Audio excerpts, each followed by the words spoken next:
Sì, sì.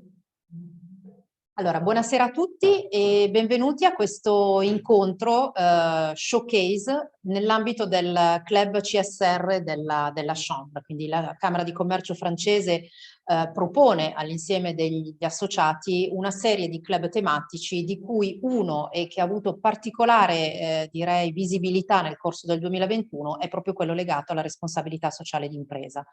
Questa sera parleremo di packaging sostenibile e lo faremo con una delle società socie appunto della Chambre, che è Guillain. Lascerò poi la parola ai diretti, come dire, ai nostri protagonisti di questa sera, che si presenteranno un pochino più nel dettaglio. Lo showcase è un momento importante in cui l'azienda è protagonista, è in vetrina e racconta al pubblico quella che è la propria filosofia, l'impegno e il cuore che mette nel portare avanti il progetto sostenibile nel quale crede. Questa sera siamo ospiti di una delle strutture di B&B Hotel, che è anch'esso uno dei soci della Camera di Commercio francese. Sono qui con Giuseppe Lombardo, che è il direttore della struttura, cui lascio velocemente la parola. Grazie, innanzitutto buonasera a tutti, benvenuti presso il B&B Hotel Milano Central Station. Ci tenevamo come hotel e come catena a fare un ringraziamento speciale alla Chambre, Camera di Commercio francese, per averci scelto come location per questo evento, all'azienda Guillain per averci scelto anche loro per questo importante evento e presentazione. Ci auguriamo che possa essere una serata divertente e proficua per voi. Lascio la parola. Allora, sì, grazie ancora. Grazie mille Giuseppe. Quindi io adesso presento appunto i nostri relatori di questa sera, che sono Etienne Lelabourier, che è il CEO di Guillain in Italia, e la nostra speaker principale, che invece è la dottoressa Sophie Guillain, che oltre a essere presidente di Guillain Italia è anche ovviamente CEO di Guillain Gruppo. Sì, esattamente. Quindi lascio la parola a te Etienne e grazie mille a tutti voi per la vostra attenzione.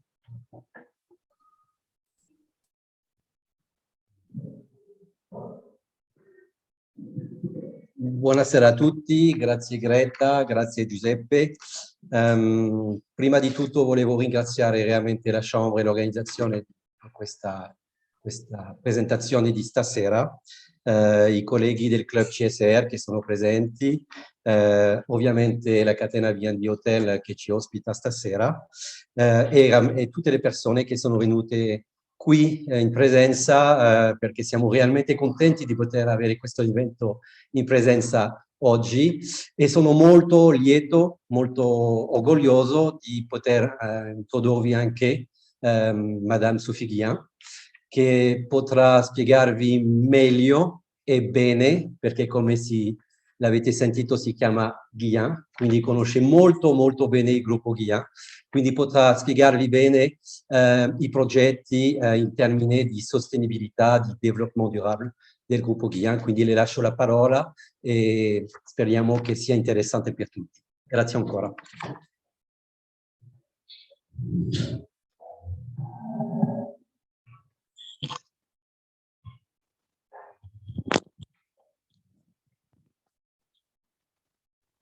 Les écouteurs sont en m'aider, donc on va les démêler avant de commencer. Voilà. Je suis absolument désolée de ne pas parler italien. Je vais devoir faire cette conférence en français, mais j'ai Rita qui est mon aide et ma traductrice aujourd'hui, donc je pense que vous êtes connectés pour tous ceux qui sont en streaming. En tous les cas, merci à la CCI de m'avoir invitée. C'est un honneur de pouvoir vous parler du groupe Guillain, mais vous parler également de tout ce qui est en lien avec la transition écologique, qui est un sujet important pour nous, groupe Guillain, puisqu'on est dans cette transition, et pour vous tous, puisque ça fait partie de notre quotidien et c'est un enjeu absolument fondamental. Avant de vous parler et d'échanger avec vous sur la transition écologique, je pense qu'il est important, si le slide veut bien passer, c'est là, ok, parfait. Je vais avoir besoin de votre aide.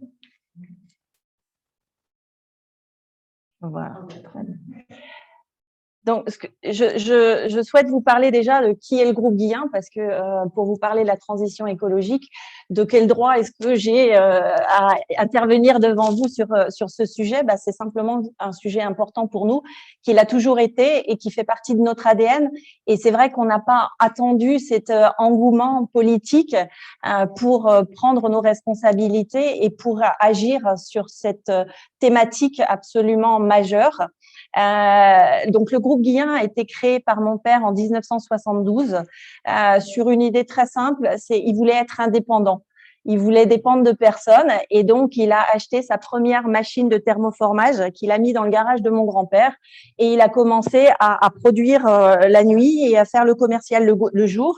Et puis, il a créé la première boîte à charnières, la première boîte pâtissière à charnières pour le libre service, parce qu'à l'époque, en 1972, c'était le début de la GMS, de la grande distribution, et on ne distribuait pas de la pâtisserie en libre service. Et donc, il a inventé. Alors aujourd'hui, c'est vrai que ça fait partie de notre quotidien. On a l'habitude de venir se servir et de consommer notre pâtisserie.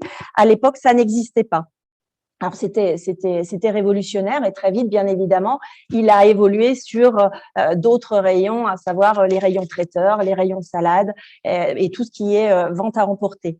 Alors, le développement du groupe s'est basé sur une notion simple qui a été la maîtrise des marchés déjà. Parce que maîtriser son marché, c'est maîtriser les besoins de ses clients. Et être présent sur toutes les activités qu'on souhaite, maîtriser la technologie, parce que quand on produit des emballages, c'est vrai qu'on peut se dire qu'est-ce qu'il y a derrière, mais derrière, il y a un vrai savoir industriel, il y a une vraie technologie, puisque dans notre groupe, on fait à la fois de l'extrusion, du thermoformage, on est aussi des cartonniers maintenant, puisque on imprime, on plie, on colle, on barquette, on découpe. Donc, toutes ces technologies sont des technologies extrêmement complexes qu'il faut maîtriser pour en avoir l'utilisation et pouvoir sortir les emballages tels qu'on le veut.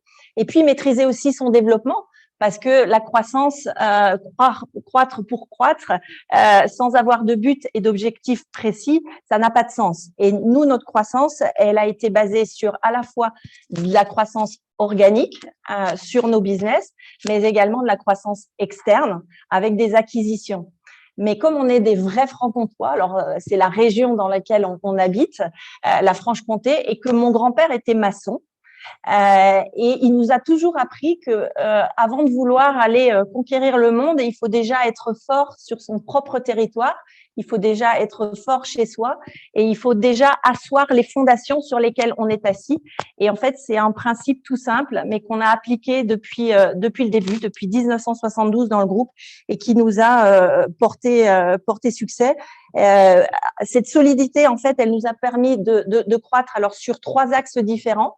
Un premier axe qui est un axe géographique pour conquérir d'autres territoires, parce qu'après le territoire français, bien évidemment, on s'est étendu sur la Suisse, le Luxembourg, la Belgique, qui étaient limitrophes à la France. Mais très vite, en 89, la décision a été de dire peut-on aller plus loin? Et cette étape s'est faite par l'entrée en bourse en 89 et les premières acquisitions de croissance externe. Donc, acquisition de nouveaux territoires, acquisition de nouveaux matériaux, puisque on a commencé à l'époque en PVC, ensuite on a basculé en PET, ensuite on a acquis d'autres matériaux comme le polypropylène qui permet le réchauffage au micro-ondes, et puis très vite on a basculé également sur du carton et aujourd'hui sur des matériaux tels que la pulpe. Alors, une entreprise, c'est avant toute chose un engagement personnel des dirigeants, un engagement humain des équipes qui sont autour de nous. Et cet engagement, il est basé sur une responsabilité sociale, une responsabilité sociétale et une responsabilité environnementale. Et ça, c'est 3 principes qui guident aussi l'ensemble de nos choix stratégiques et des décisions qu'on va prendre. Et je vais y revenir puisque vous allez voir que ce ne sont pas que des mots, mais ce sont des actions derrière ces engagements. Alors, aujourd'hui, le groupe Guillain, c'est une société, on est expert en solutions d'emballage et on agit sur… Ça ne veut pas passer. Non, celle d'avant. Voilà. On agit sur 6 domaines d'activité. Donc, le premier domaine, c'est la GMS, la grande distribution. Le deuxième domaine, c'est la restauration commerciale, donc toutes les chaînes de restauration. Le commerce traditionnel, donc en général à travers des grossistes, pour viser les boulangers, charcutiers, traiteurs de coin de rue.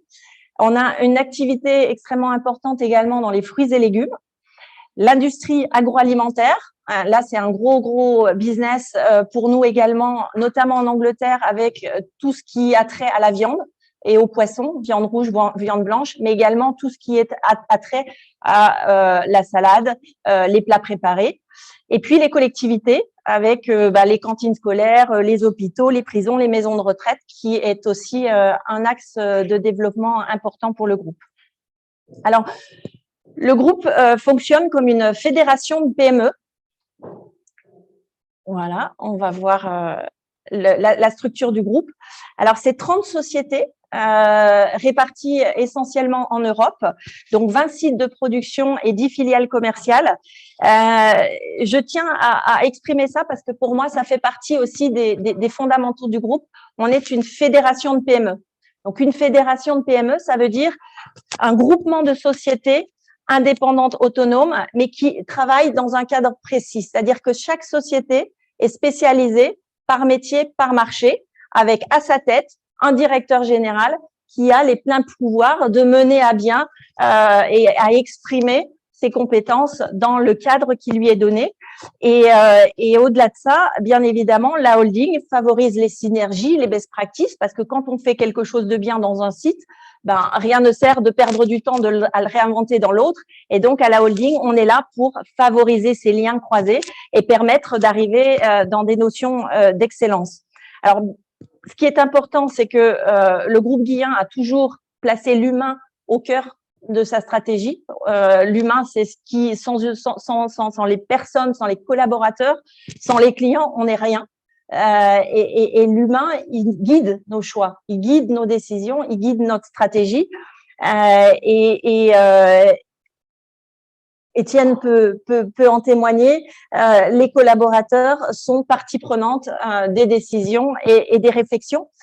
Et les valeurs qui nous guident, c'est l'excellence, c'est quelque chose d'important, l'excellence, toujours faire du mieux qu'on peut, faire bien, le respect des engagements, le respect des collaborateurs, le respect des clients, le respect de la réglementation, c'est une valeur importante. L'esprit d'équipe, qui est quelque chose aussi très important, l'ouverture au progrès et la performance. Donc ça, c'est les principes qui nous guident. Alors là, vous voyez sur la carte, l'Italie est un pays qui a son importance pour nous puisqu'on est en Italie depuis 1993 où on a acquis une société qui s'appelle Nespac à l'époque, qui appartenait au groupe Solvay. Et c'est à partir de là qu'on a développé le business en Italie qui représente aujourd'hui à peu près 100 millions de chiffre d'affaires et 250 personnes. Donc, c'est un business important et significatif pour le groupe. Alors, pour en venir au thème qui nous occupe aujourd'hui, comment le groupe Guillain accompagne la transition écologique. Alors, vous voyez à l'écran ce magnifique paysage. Ce paysage, en fait, c'est la vallée de la Loue. C'est de là où on vient, c'est notre territoire, c'est nos terres. Et on est très ancré dans le territoire rural dans lequel on est inséré, dans lequel on habite, dans lequel on est implanté. Et l'environnement, finalement, il fait partie de notre quotidien. Et c'est vrai que j'ai tendance à dire que cette vallée de la Loue, je l'aime plus que tout et je suis la première à vouloir la protéger.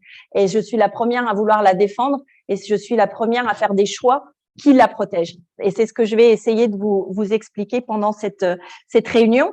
On a été les premiers en 98 à décider de basculer la totalité de nos emballages.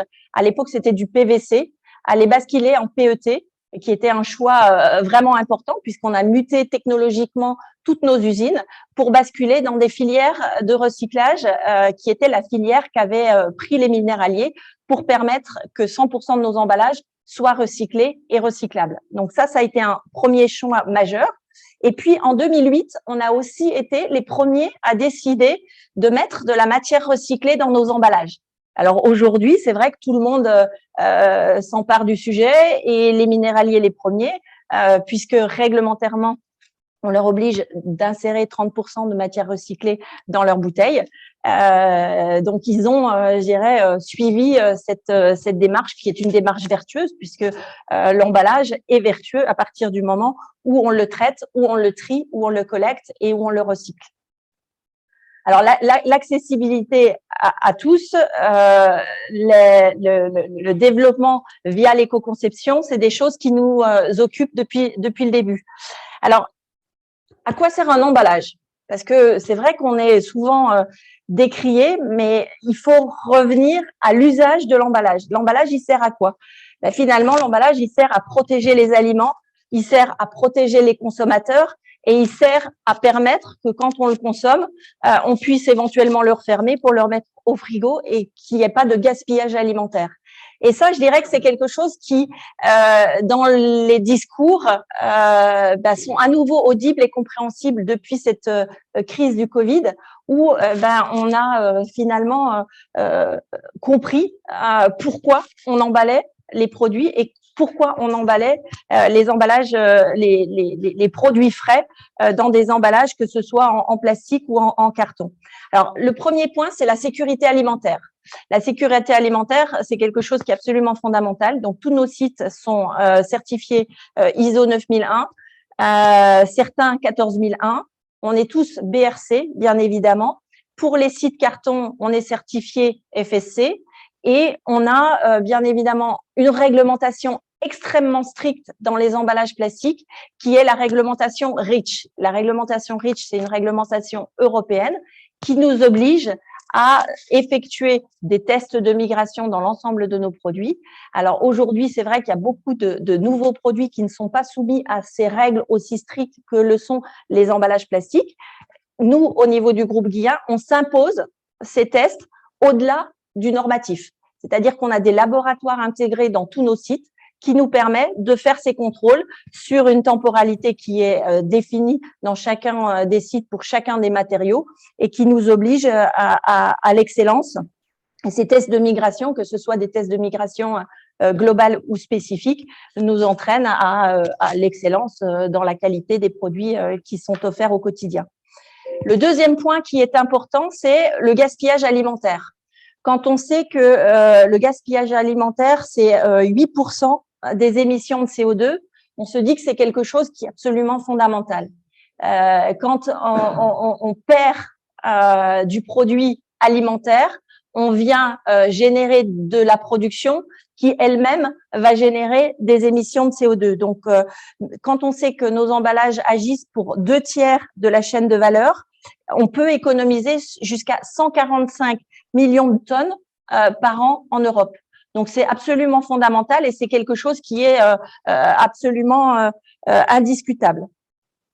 Troisième élément des caractéristiques de l'emballage, c'est la sécurité logistique, bien évidemment, puisque quand vous allez en tant que consommateur acheter votre gâteau ou votre salade, vous allez le mettre dans votre caddie, ensuite vous allez le mettre dans votre voiture, ensuite vous allez le ramener pour le consommer ou le mettre au frigo pour le consommer plus tard. Si vous l'avez pas totalement consommé, vous allez le refermer et vous allez le remettre au frais pour le terminer.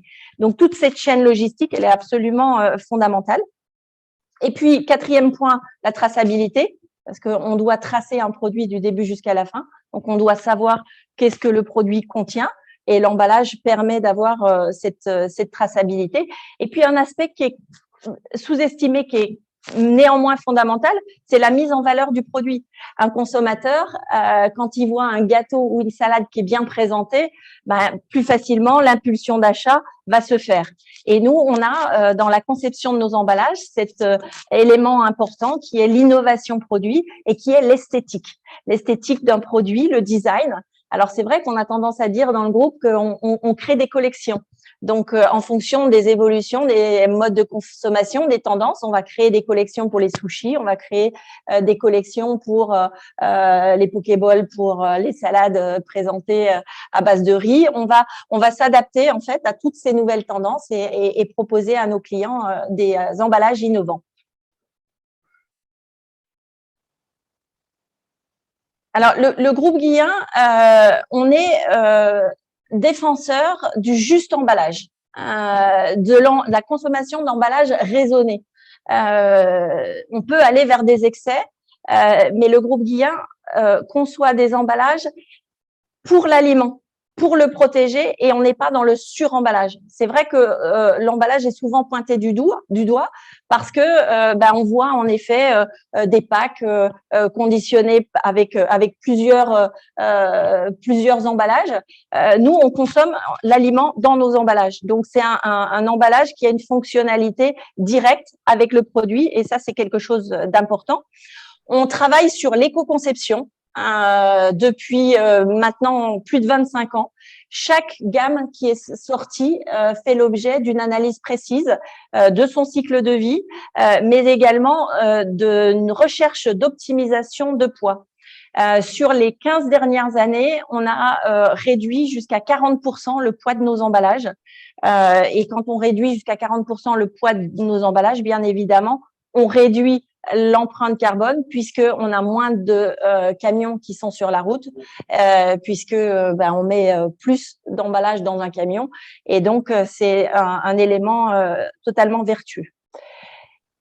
Je vous ai parlé tout à l'heure également de la réintégration de matières recyclées. Donc, on réintègre jusqu'à 30% de matières recyclées, c'est-à-dire l'engagement du groupe, c'est on met 30% de recyclé dans nos emballages. On va jusqu'à 100% sur certaines gammes. Maintenant, l'enjeu, il est de trouver cette matière, puisque aujourd'hui, on ne trie pas et on ne collecte pas partout tous les emballages et toutes les bouteilles. Donc, je vais y venir tout à l'heure. On travaille avec les collectivités, on travaille avec les États dans tous les pays d'Europe pour permettre cette collecte et avoir une source de matière qui va nous permettre d'intégrer davantage de matières recyclées. Et c'est là tout l'enjeu, je dirais, de l'économie circulaire de demain.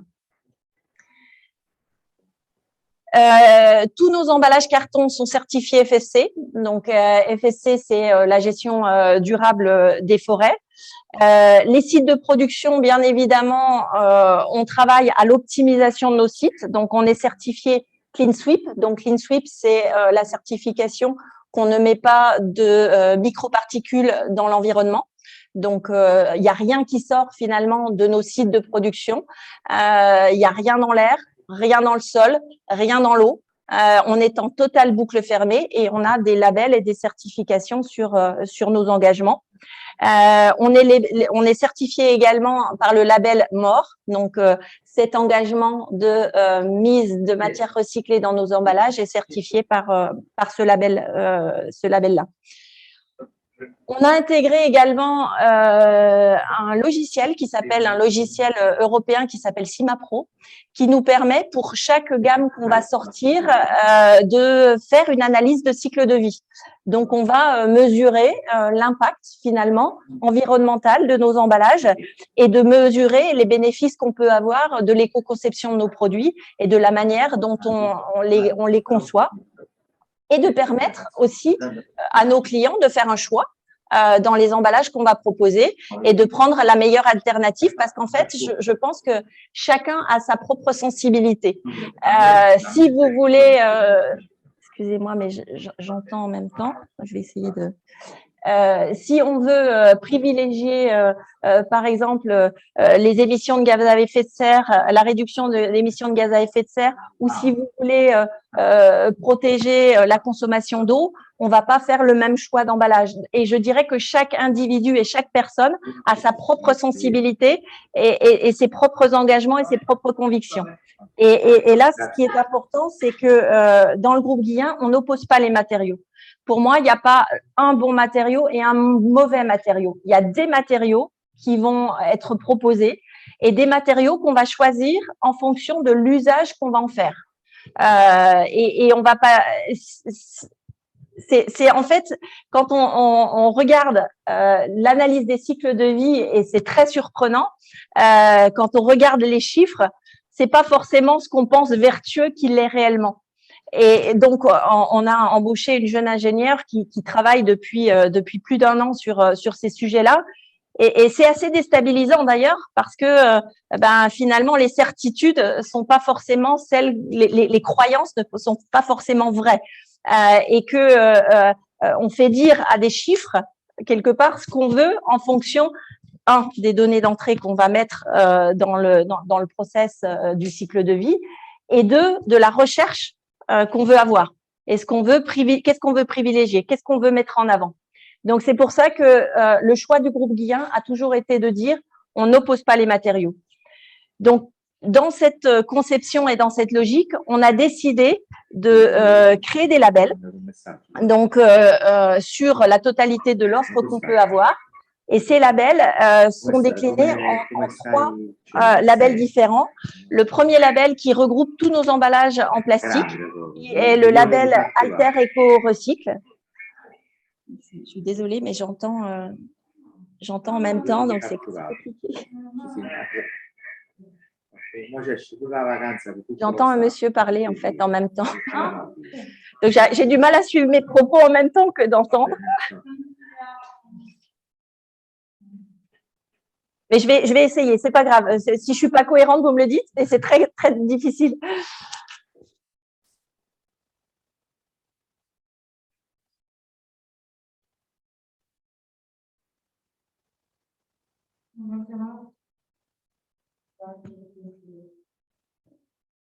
Parfait, parfait. Donc, j'en étais au label. Donc, dans cette logique de ne pas opposer les matériaux, on a créé des labels. Donc, on a créé 3 labels. Le premier label qui est le label Alter Eco Recycle, qui regroupe en fait tous nos emballages recyclables, qu'ils soient en PET ou en polypropylène. Le label Alter Eco Reuse qui regroupe tous nos emballages réutilisables. Donc, on a créé notamment pour toute la vaisselle jetable qui n'est plus de la vaisselle jetable puisqu'il y a de la vaisselle réutilisable, toute une gamme. Également pour les couverts.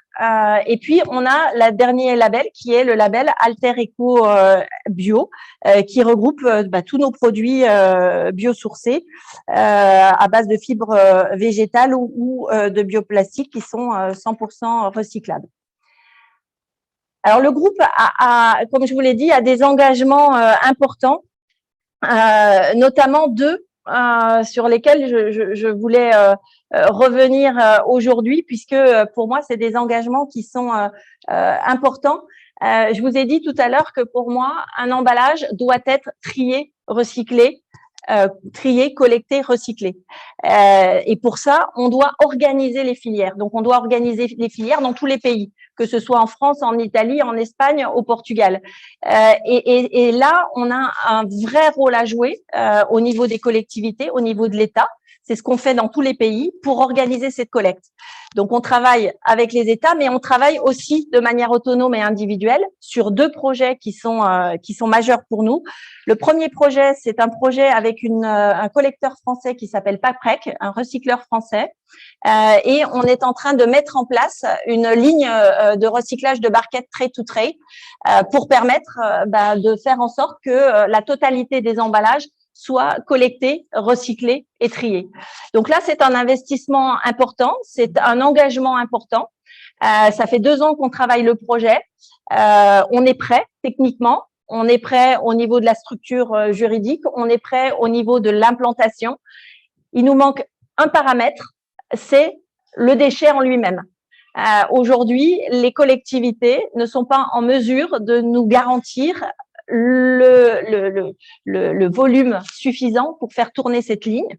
Donc, on est en négociation avec les différents pays, on est en négociation avec le gouvernement français, on est en négociation avec d'autres pays pour arriver à collecter cette source et pouvoir mettre en œuvre ce projet qui, pour moi, est fondamental parce que c'est un engagement de prise de conscience.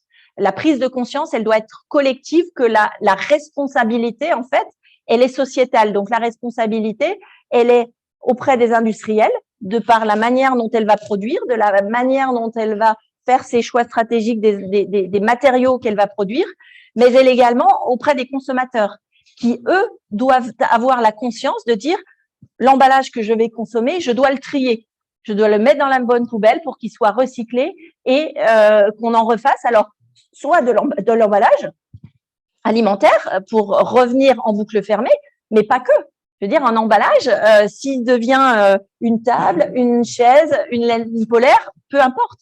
Ce qui est important, c'est qu'il ait une fin de vie et c'est qu'il soit collecté, trié et recyclé. Et en tous les cas, moi, c'est ma conviction. C'est ce sur quoi je me bats au quotidien pour arriver à cette prise de conscience et arriver à mettre en place ce projet qui, pour moi, est absolument indispensable.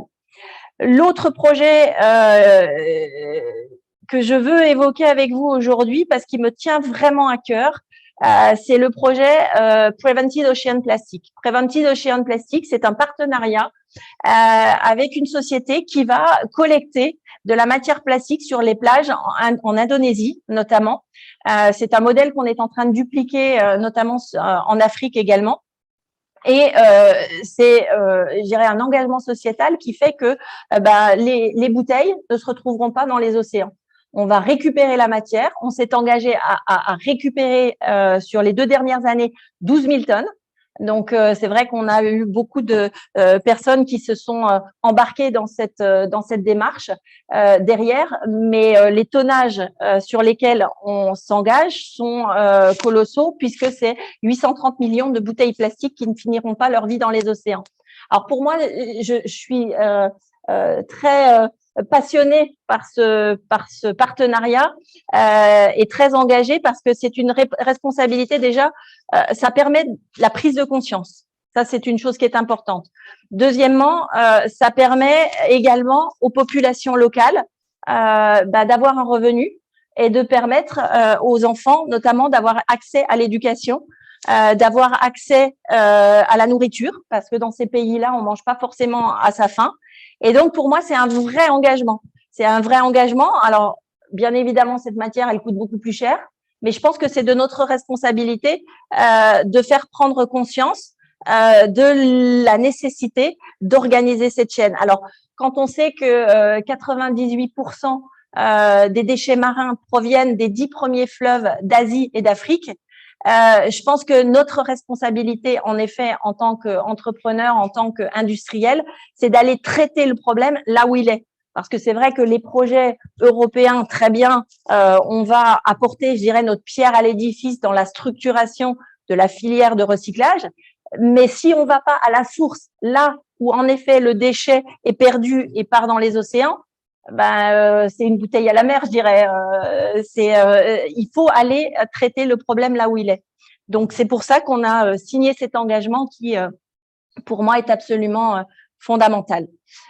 Donc voilà pour la présentation. J'ai essayé d'être assez synthétique et rapide parce que je souhaite qu'on puisse avoir un débat et que vous puissiez me poser les questions que vous souhaitez, parce que je pense que un monologue n'est jamais très constructif et ce qui est intéressant, c'est d'échanger et de partager nos convictions réciproques. Donc voilà, je suis à votre disposition pour échanger et répondre à toutes vos questions. Per il gel mi è rimasto. Oui. Sì, solo la ricrescita unghie con il gel. Sì. Io il primo posto che ho è sabato pomeriggio alle 5:30. Oui. Voilà. Est-ce que vous avez un exemple, quelques exemples? Alors oui, je peux vous donner l'exemple du carton. On travaille à la fois le plastique et le carton. Quand on fait l'ACV d'une barquette équivalente en plastique et en carton, on a des résultats. Alors, j'aurais dû les emmener, je ne les ai pas là. Ah, pardon. Excusez-moi. Quand on fait en fait l'ACV d'une barquette équivalente en carton et en plastique, en fonction des paramètres qu'on va rentrer, on peut avoir des résultats différents parce qu'on va rentrer en fait la totalité de la chaîne de production et il y a des logiciels qui ne sortent pas les chiffres avec les mêmes paramètres. Et si on veut regarder finalement les gaz à effet de serre ou la consommation d'eau, Moi, par exemple, si je vous dis ce qui m'importe, c'est de protéger les océans et de consommer peu d'eau parce que c'est quelque chose qui, pour moi, à titre personnel, est important, je choisirais le plastique. Par contre, si je dis, non, moi, ce qui est important pour moi, c'est l'émission de gaz à effet de serre, je vais vous dire, je vais choisir soit le plastique avec une intégration de plastique recyclé à hauteur de 30, 40, 50%, soit je vais décider de choisir le carton parce que j'estime que c'est plus écologiquement vertueux. Donc, en fait, ce que je dis, c'est que la sensibilité de chaque individu par rapport à ses convictions propres va déterminer aussi le choix de l'emballage qu'on va faire.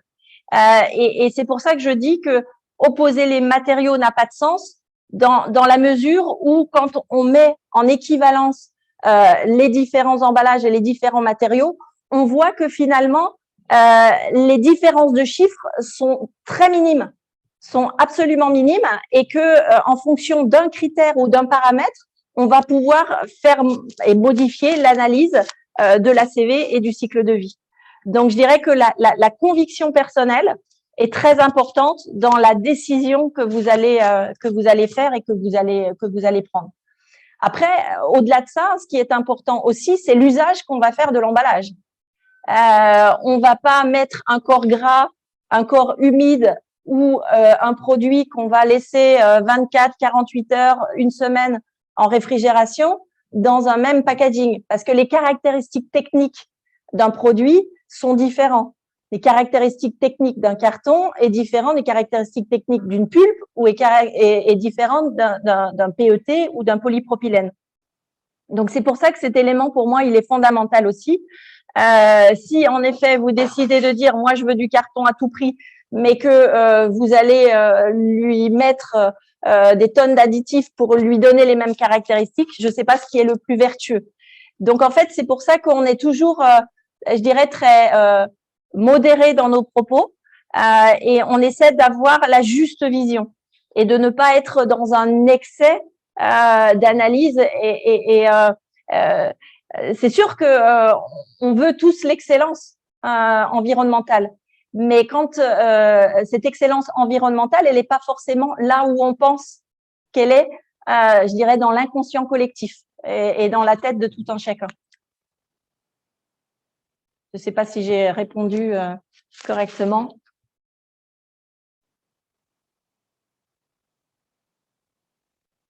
Si je rebondis aussi sur votre question qui est absolument fondamentale, quand on regarde la consommation, parce que qu'est-ce qu'on reproche finalement au plastique? Pourquoi il est diabolisé comme ça? Première raison, c'est les océans, la pollution des océans. Donc, je dirais la première réponse, c'est de dire, allons traiter et allons aider ces pays en voie de développement à se structurer pour être en mesure d'éviter ce déchet sauvage, parce que quand vous allez dans ces pays en voie de développement, vous voyez bien que la collecte, elle est totalement inexistante. Donc, pour moi, cet engagement premier, il est absolument majeur. La deuxième argument contre le plastique, c'est « Ah oui, mais le plastique, ça consomme du pétrole. » OK.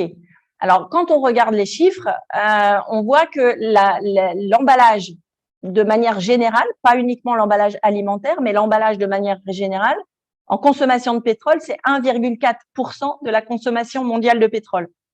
Donc, quand on regarde le chiffre et qu'on le met en rapport avec finalement l'enjeu, on se dit que finalement, c'est peut-être pas l'emballage qu'il faut pointer du doigt, mais il y a peut-être d'autres éléments et on a fait une petite fiche qui pour moi est très parlante, qui dit que si on devait interdire tous les emballages en plastique et les remplacer par des emballages alternatifs, leur poids serait multiplié par 3,6, la consommation d'énergie par 2,2 et les émissions de CO2 par 2,7. Donc, quand on a déjà ces chiffres en tête, on se dit que voilà, la vérité n'est peut-être pas là où on pense qu'elle est au départ. Voilà, je pense que c'est un élément important.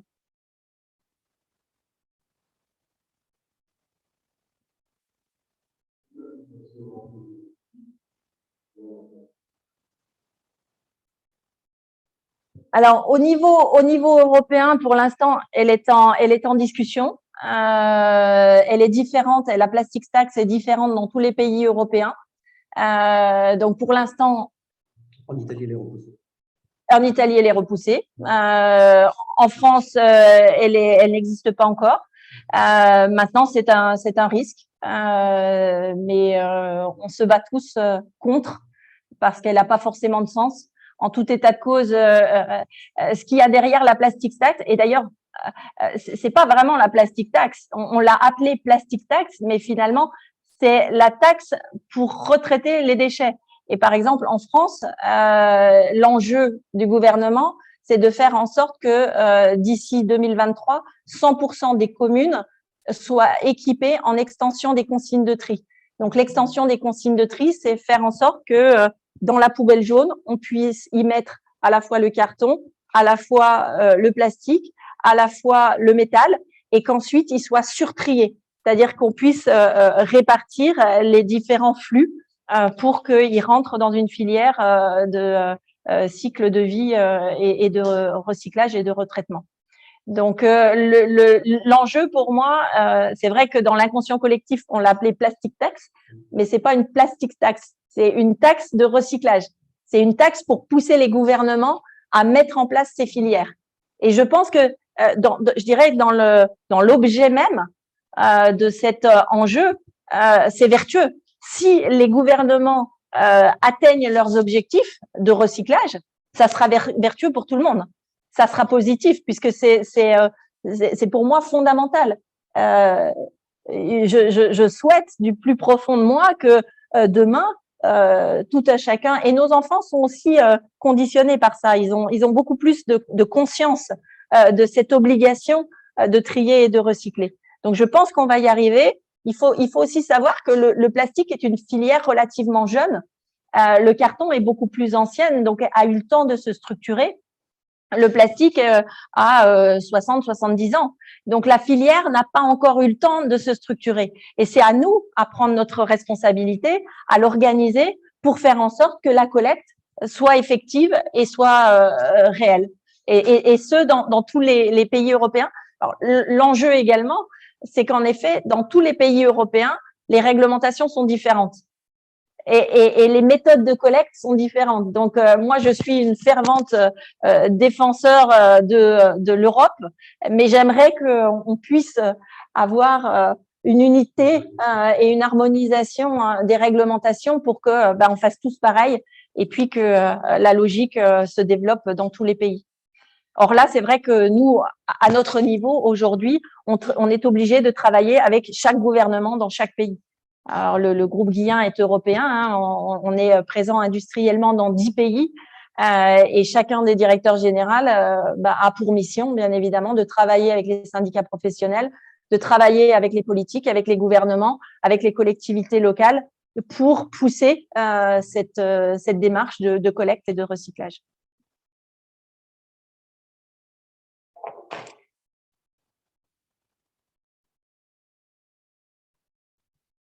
Je voulais savoir comment vous pouvez gestionner un peu les globales qui sont validés pour une formation, de l'usage qui est fait après. Alors, j'ai l'impression que utilise des trucs, les emballages recyclés et recyclables en disant c'est OK parce que c'est recyclable, mais après, c'est pas forcément recyclé. Après, comme vous avez dit, c'est les consommateurs qui doivent mais c'est pas forcément fait. Du coup, j'ai l'impression que les gens les utilisent en plus en disant que vous faites des marques recyclées et recyclables. Et du coup, quand ils utilisent pour moi, c'est un peu. Alors, je suis peut-être le mauvais exemple parce que nous, on les utilise dans un usage, et c'est ce que je disais tout à l'heure, de protection de l'aliment, c'est-à-dire sans emballage. Alors, on avait fait un petit, c'était assez amusant avec notre syndicat professionnel. On avait fait, je ne sais pas comment ça s'appelle, mais une vidéo virtuelle où on imaginait un monde sans emballage demain et un consommateur qui va faire ses courses, mais qui se retrouve dans un supermarché sans emballage. Ben, en fait, il est bien embêté parce que sa tranche de jambon, il va la mettre sur son bras. Sa salade de carottes, il va la mettre dans sa poche. Il y aura toujours un emballage. Il y aura toujours un emballage et c'est ce qui va éviter le gaspillage. Et j'avais un chiffre que j'ai donné tout à l'heure qui pour moi est important.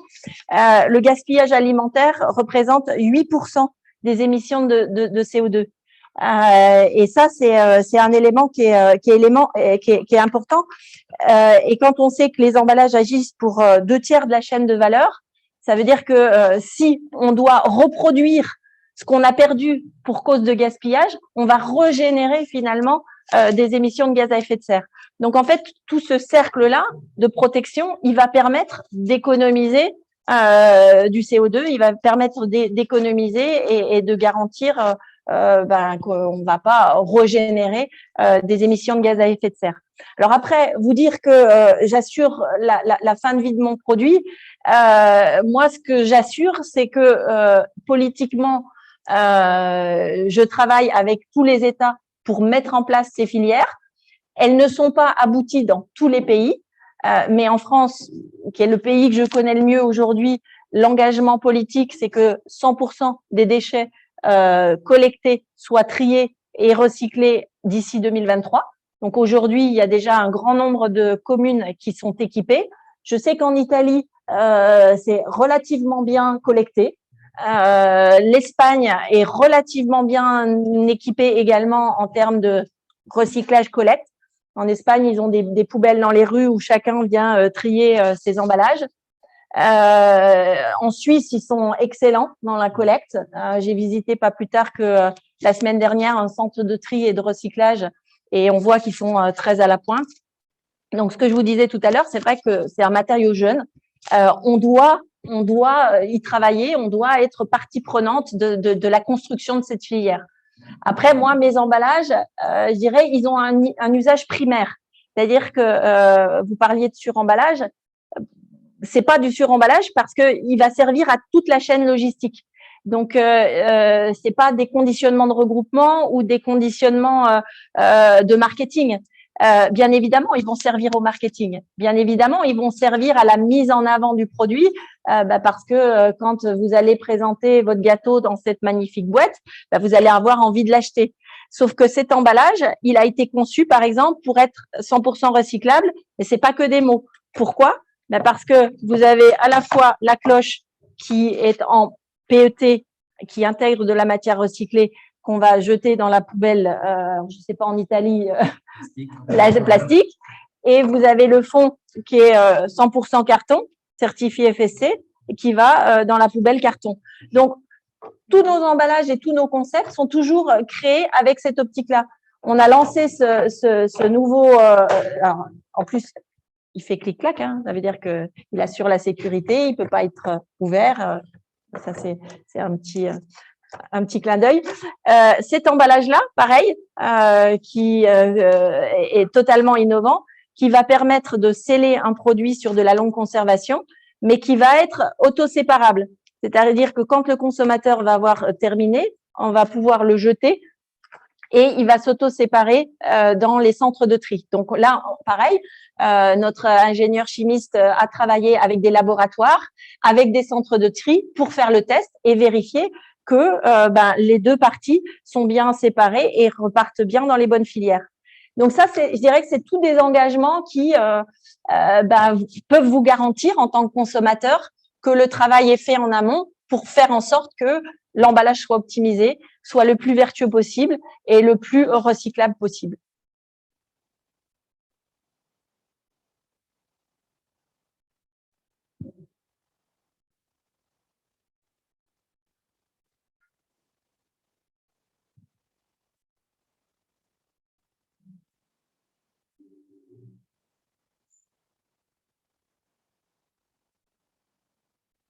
Il n'y a pas d'autres questions, j'en ai une. En fait, tout le monde des emballages est en constante évolution. Là, je racontais avant ici, je ne savais pas effectivement qu'il y avait aussi des objectifs à atteindre. Donc, je me demande si parmi tous ces différents emballages, il y a, on dira, un centre de recherche en particulier que vous êtes en train de suivre en ce moment, enfin, une nouvelle direction que peut-être vous avez analysée, vous êtes en train de suivre. Ouais, ouais. Alors, pour moi, aujourd'hui, le matériau le plus vertueux reste le plastique parce qu'il a des caractéristiques que nul autre matériau non. Parce qu'il est recyclable, parce qu'en effet, sa consommation de pétrole est bonne. L'enjeu, c'est vraiment le recyclage et le fait qu'on soit dans une économie circulaire et dans une boucle fermée. Maintenant, ça ne veut pas dire qu'on ne travaille pas à de la recherche. Et aujourd'hui, on a créé au sein du groupe, on a une équipe de 10 personnes qui sont des ingénieurs qu'on a pris dans les différents sites, donc dans les différents pays d'Europe, et qui travaillent sur justement cette R&D avec à la fois des chimistes, à la fois des écoles, à la fois des universités. On est en lien également avec des startups de recherche pour justement participer, je dirais, à cette recherche parce que finalement, on sait ce qu'on a aujourd'hui, on ne sait pas ce qu'on va avoir demain. Et par contre, il faut être totalement ouvert à cette R&D, à cette recherche, à cette innovation pour se dire peut-être que demain, ça sera plus du tout ces matériaux-là, ça sera un troisième matériau qui sera complètement différent. Donc, on ouvre toutes les portes, on ouvre nos usines pour faire des tests de matériaux, alors issus de beaucoup de choses. Alors, le groupe Guillain, historiquement, a été le premier, alors je n'ai pas la mémoire des dates, mais je pense que c'était en 98, on a mis en place une ligne de PLA, de polylactique acide. C'est une matière issue du maïs. À l'époque, on avait dit faites attention parce que on n'est pas sûr que ce soit pas du maïs transgénique. Au niveau bilan carbone, on fait venir des produits du fin fond du Nebraska. Au niveau de la consommation en eau, c'est quand même important puisqu'on va utiliser pour faire pousser le maïs de l'eau. Mais on avait été poussé dans ce sens-là, donc on avait pris la décision, on avait pris la responsabilité, on a investi une ligne d'extrusion, on a mis 2 millions d'euros sur la table et on a produit du PLA. Et on a été les premiers à faire ce matériau. Alors, bien évidemment, à l'époque, en 98, il y en avait peu, c'était extrêmement cher. Donc, les clients qui nous l'achetaient se sont mis à arrêter de l'acheter parce qu'ils ne voulaient pas payer ce surprix. Donc, on a dû arrêter cette ligne et la convertir à nouveau dans du PET. Mais c'est l'exemple même qui montre qu'on est toujours à la pointe de cette innovation pour essayer d'aller chercher quel va être le matériau de demain. Donc, en effet, on travaille avec des startups. Je pense que vous avez tous entendu parler des protéines de lait, vous avez tous entendu parler de toutes ces matières issues des algues, par exemple. Et donc, on a nos chercheurs en interne qui travaillent sur ces solutions de demain. Alors, après, c'est ce que je disais tout à l'heure. Est-ce que ça va être plus vertueux? Est-ce que pour l'environnement, en termes de bilan carbone, ça sera plus vertueux? J'en ai aucune idée. Moi, ma responsabilité, c'est en effet d'avoir toutes ces portes ouvertes, d'être à l'affût de toutes ces recherches. On a également, en termes de recyclage, le recyclage chimique qui a été lancé et développé, qui, je pense, peut ouvrir également un certain nombre de portes. Donc, on travaille également avec toutes ces sociétés pour pouvoir les aider et être partie prenante de cette recherche. Et ça, c'est aussi la force d'un groupe comme le nôtre, c'est parce que dans tous les pays, en fait, il y a des startups, dans tous les pays, il y a des pools de recherche et il y a des universités qui travaillent sur des technos différentes. Et le fait d'être présent dans tous ces pays nous permet d'avoir cette connaissance et d'ouvrir toutes ces portes. C'est de lancer un petit peu ma deuxième question qui était justement liée aux startups, parce que récemment, on a une startup qui a reconnu en fait un prix à des startups. Ouais. Et notamment, il y en avait une, la gagnante, qui a inventé en fait une poubelle grâce à l'intelligence artificielle arrive à détecter la typologie de matériaux et en train de jeter. Et donc, je me demandais justement si vous aussi vous travaillez avec ça. Effectivement, il y a beaucoup d'idées. Alors, on travaille avec les startups de plusieurs manières. Ça peut être des aides au financement des pools de recherche. Donc là, on apporte de l'argent pour les aider à mettre en place ces recherches. Ou alors, on les aide concrètement par notre input avec des tests chez nous, dans nos usines, où on monopolise une extrudeuse, où on monopolise des thermoformeuses pour pouvoir faire en sorte que les nouveaux matériaux soient testés en grandeur nature et grandeur réelle. Après, il ne faut pas oublier que on est dans l'alimentaire. Et c'est un élément important parce que sous couvert d'écolo-marketing, on ne peut pas aller vers tout. La sécurité alimentaire, elle doit primer sur tous les choix. Pourquoi aujourd'hui, depuis 30 ans, il y a très très peu de scandales sanitaires? C'est que les matériaux qu'on propose, ils protègent. Ils protègent et ça, pour moi, c'est absolument fondamental et je refuse de mettre en avant des matériaux si je ne suis pas 100% sûre de la pertinence, de la véracité et de la sécurité alimentaire que ces emballages vont apporter aux produits qui vont contenir.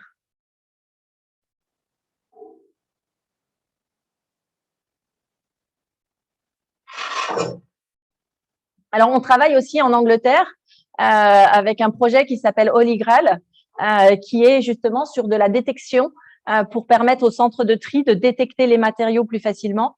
On travaille sur un autre projet en Hollande qui est un système de gravage des matériaux qui va permettre c'est comme un code en fait, on va crypter la matière et ça va permettre au centre de recyclage d'identifier tel ou tel matériau. Donc, c'est toutes des choses sur lesquelles on est vraiment proactif et sur lesquelles on a des équipes dédiées.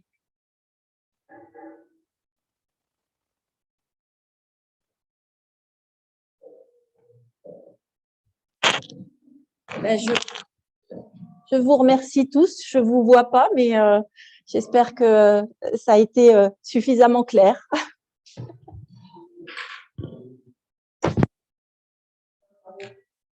Allora, io ringrazio veramente tantissimo Sophie Guillen perché trovo veramente che la passione che è riuscita a trasmettere oggi a tutti noi sia veramente unica.